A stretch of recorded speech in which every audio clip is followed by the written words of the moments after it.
Una de las políticas más importantes a día de hoy, efectuadas al menos por el Gobierno de España, es lo que llamamos la política fiscal.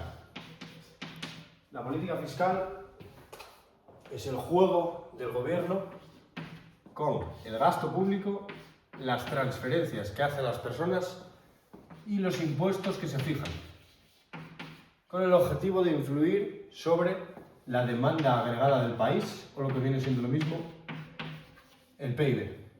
¿Por qué? Porque cuando más personas o más empresas compran productos a las empresas, la demanda crece, ¿vale? Pero cuando el gobierno gasta dinero, también es demanda para el país, también es PIB para el país. A una empresa le da igual que yo, a título personal, compre un ordenador, a que lo compre el instituto. Y las transferencias y los impuestos también influyen en la demanda del país, porque a más transferencias y menos impuestos, más dinero tiene la gente en el bolsillo y por lo tanto más puede consumir. Bien, la política fiscal se puede desarrollar principalmente de dos formas. La primera es de tipo expansivo, que su principal objetivo es el aumento de la producción. Por buscar un símil, es como cuando estamos en el coche y pulsamos el acelerador.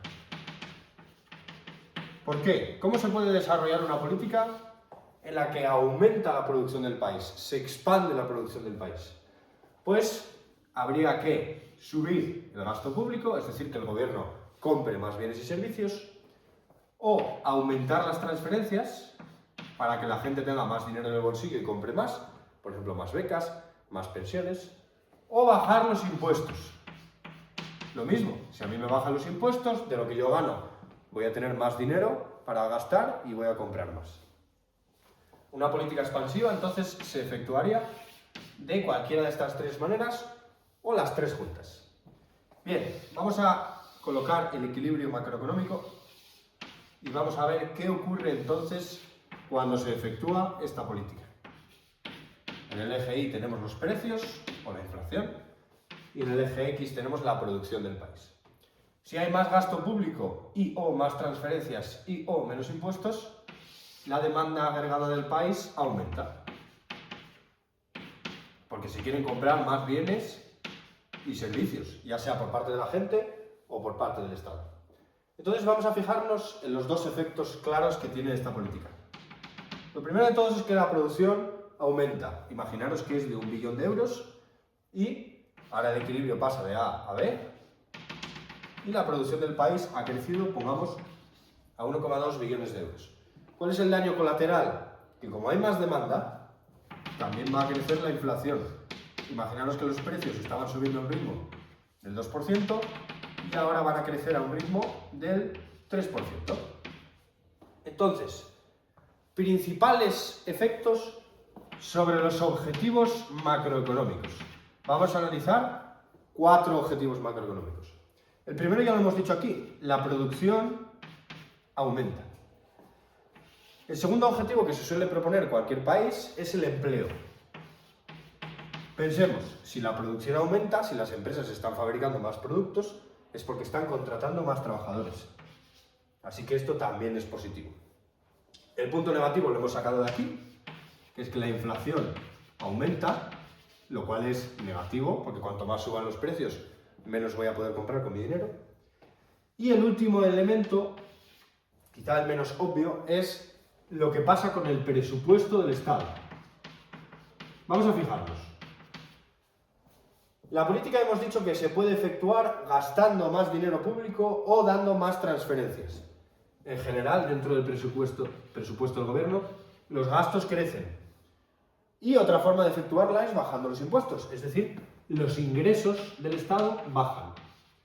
¿Qué va a pasar con el presupuesto del gobierno? Que va a estar peor. Es decir, si los gastos crecen y los ingresos decrecen, esto es una mala señal que podría llevarnos a contratar deuda. Bien, esto es la política que hemos dicho que es de tipo expansiva. La política se puede hacer al revés. Puede ser de tipo contractivo. El objetivo principal de la política contractiva es reducir la demanda agregada o la producción del país, para reducir el crecimiento. Dicho de otra forma, es como si el Estado pulsara en la economía el pedal del freno. Vale, pues vamos a ver cómo puede el Estado pulsar el freno para que la economía se ralentice. Gastando menos dinero, bajando las transferencias que le da a las personas o subiendo los impuestos. Si el Estado decide gastar menos, las empresas van a observar una demanda menor. Y si el Estado da menos transferencias a la gente o le sube los impuestos a la gente tiene menos dinero en el bolsillo y va a consumir menos. Así que en general, esta política frena la economía. Vamos a ponerla en un gráfico. Como es de tipo contractiva, el objetivo va a ser hacer que la demanda agregada del país se reduzca. Entonces, partíamos de una posición A, en la que, por ejemplo, la inflación era del 4% y la producción del país era de 2 billones de euros. Y como en esta política el gobierno gasta menos o la gente en general gasta menos, observamos dos cosas. Lo primero, lo que hemos planteado al principio, le hemos echado el freno a la economía, así que a lo mejor la producción baja a 1,8 billones de euros. Punto positivo, que como hay menos demanda, la inflación también baja. A lo mejor baja hasta el 3,5%. Resultados sobre los objetivos macroeconómicos cuando se hace esta política. Primero, ya lo hemos dicho, la producción baja. La producción baja y por lo tanto las empresas van a contratar a menos gente, el empleo se reduce, o dicho de otra forma, el paro aumenta. Punto positivo, la inflación baja. Que haya menos inflación, en este caso, es algo bueno, porque la gente con el mismo dinero va a poder comprar más cosas. Y la última cosa a analizar es qué pasa con el presupuesto del Estado. Nos fijamos que la política es exactamente al revés.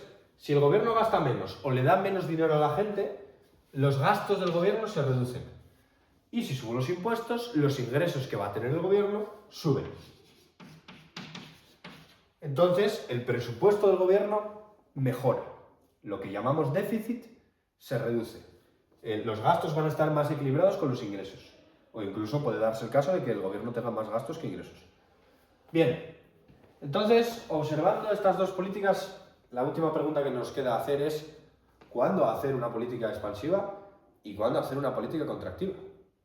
Bien, el símil que quiero explicar es el siguiente. Imagínate que vamos en bicicleta, vamos por un terreno llano, vamos tan tranquilamente, es muy fácil pedalear cuando el terreno está llano, pero de repente llega una cuesta arriba. Una cuesta arriba en bicicleta se complica. Ojalá yo tuviera una bicicleta eléctrica que pulsara el acelerador. La política fiscal expansiva se debe hacer sobre todo en momentos de crisis. ¿Por qué? Porque la gente reduce su consumo. Por lo tanto, si el gobierno incrementa el gasto, podría compensarse la pérdida de consumo privado con el aumento del gasto del gobierno. Claro ejemplo. En 2020, a partir de 2020, la Unión Europea efectuó el plan Next Generation. Se planteó gastar 750.000 millones de euros. Política claramente expansiva.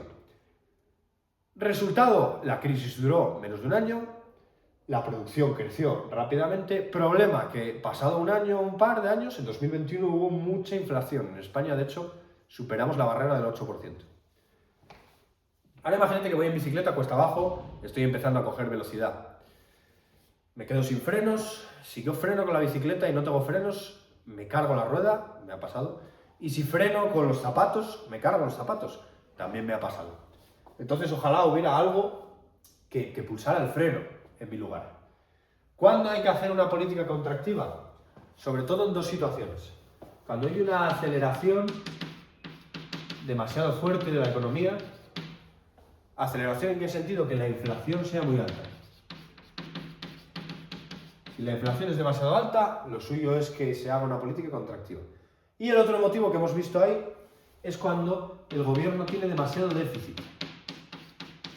Es decir, déficit.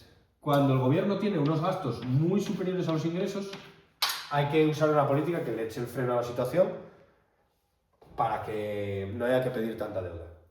Dos claros ejemplos de política contractiva. Milei, en Argentina, para frenar la exagerada inflación que había en ese país, que decidió recortar muchísimo el gasto público y las transferencias. De esta forma, ha conseguido reducir la inflación a un número más o menos lógico.